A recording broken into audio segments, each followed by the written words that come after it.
सालाना 1 करोड़ नौकरी देने का वादा करने वाली मोदी सरकार हर साल सिर्फ 2 से 2.5 लाख लोगों को नौकरी दे पा रही है।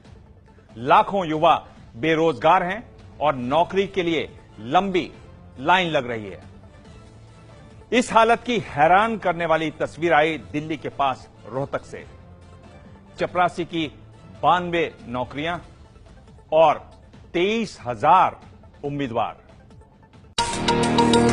नाम कमल सिंह, एमए पास।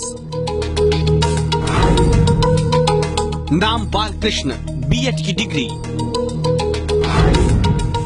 नाम विनोद कुमार, एमबीए पास। 8वीं पास चपरासी की भर्ती के लिए बड़ी डिग्री वाले फॉर्म भरे गए। हरियाणा के रोहतक में महर्षि दयानंद यूनिवर्सिटी के बाहर 2 दिन पहले सड़क किनारे लंबी लाइन लगी। फॉर्म भरने का आखिरी दिन था। चपरासी की 92 पोस्ट के लिए 23,000 लोगों ने फॉर्म भरे। चपरासी बनने के लिए प्रोफेशनल डिग्री वाले लोगों को लाइन क्यों लगानी पड़ी, इसकी हकीकत जानने एबीपी न्यूज संवाददाता रविकांत रोहतक के कथुरा गांव पहुंचे। यहाँ जगवीर मिले, जिनके पास एमफिल और एमएड की डिग्री है। जगवीर शिक्षक बनना चाहते थे, लेकिन नौकरी नहीं मिली। प्राइवेट स्कूल में कुछ दिन पढ़ाया, लेकिन वो नौकरी भी कुछ ही दिन की थी। पढ़ाने का शौक है तो गांव के बच्चों को मुफ्त पढ़ाते हैं। बेरोजगारी के तानों से तंग आकर चपरासी की नौकरी के लिए आवेदन कर दिया। मैंने अनेक जगहों अप्लाई किया है, लेकिन मुझे कहीं नौकरी नहीं मिली। घर चलाने के लिए ये मैंने पीएन की पोस्ट के लिए अप्लाई किया है। घर तो चलाना ही है। पास में भिवानी के सय गांव के दिनेश कुमार को पढ़ने का शौक है। हिंदी से एमए किया, नौकरी नहीं मिली तो एक एक कर कंप्यूटर के कई कोर्स कर डाले।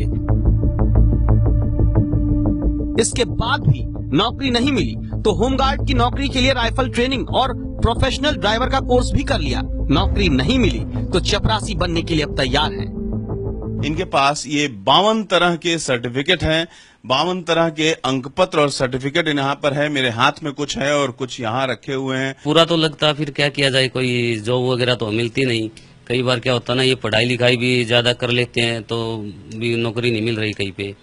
अब अपने लेवल के हिसाब से नहीं मिलती तो छोटी ही कर लेते हैं, कम से कम खाली रहने से तो अच्छा ही है। जगवीर और दिनेश जैसे बड़ी डिग्री वाले लड़के लड़कियों की संख्या हजारों में है। टेबल से लेकर बोरों में जो फॉर्म भरे हैं उनमें BTech, MTech, B pharma, MBA, BEd, MEd जैसे प्रोफेशनल डिग्री वाले लोग भी हैं।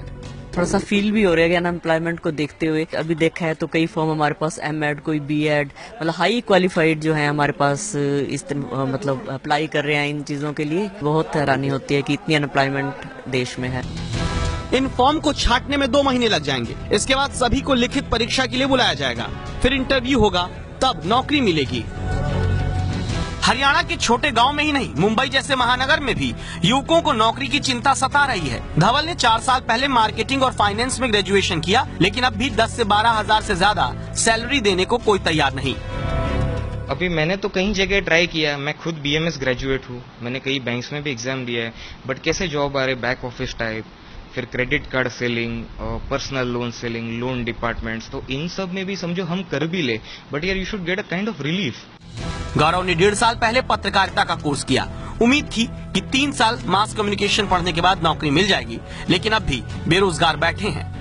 पहले जब मैंने जर्नलिज्म लिया तो मेरी उम्मीदें बहुत थी कि जॉब्स अवेलेबल होंगी, बट जैसे जैसे मेरे 2 साल बीते उसके बाद मुझे मालूम हुआ कि फील्ड है बहुत सारी जर्नलिज्म में, लेकिन जॉब्स अवेलेबल नहीं है। जानकार बताते हैं ऐसी हालत कुछ और वक्त तक बनी रहेगी, क्योंकि टेक्नोलॉजी में ज्यादा निवेश हो रहा है और इस वजह से लोगों को कम नौकरियां मिल रही हैं। इन्वेस्टमेंट हो भी रहा है, वो हाईटेक एरियाज में हो रहा है जहां लोगों का एम्प्लॉयमेंट कम है, और इसके लिए एक जिम्मेदार जो हमारे लेबर लॉज हैं जो हैं उनका प्रोटेक्शन हो जाता है, लेकिन नए लोगों को जगह नहीं मिलती। नौकरी नहीं दे पाने के आरोपों से सरकार घिरी है और अब प्रधानमंत्री नरेंद्र मोदी अमेरिका में 20 बड़ी कंपनियों के सीईओ से भी मिलकर देश में नौकरी के मौके बढ़ाने पर चर्चा करेंगे।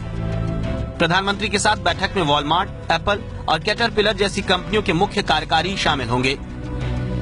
अनुमान लगाया जा रहा है कि हर साल 1 करोड़ 20 लाख रोजगार के मौकों में 30 से 40% सिर्फ खुदरा क्षेत्र में पैदा होंगे, लेकिन तब तक देश में नौकरी को लेकर चिंता बढ़ रही है और लगातार बढ़ती जा रही है। रोहतक से रविकांत के साथ मुंबई से मयूर परीख की रिपोर्ट। ये है एबीपी न्यूज, आपको रखे आगे।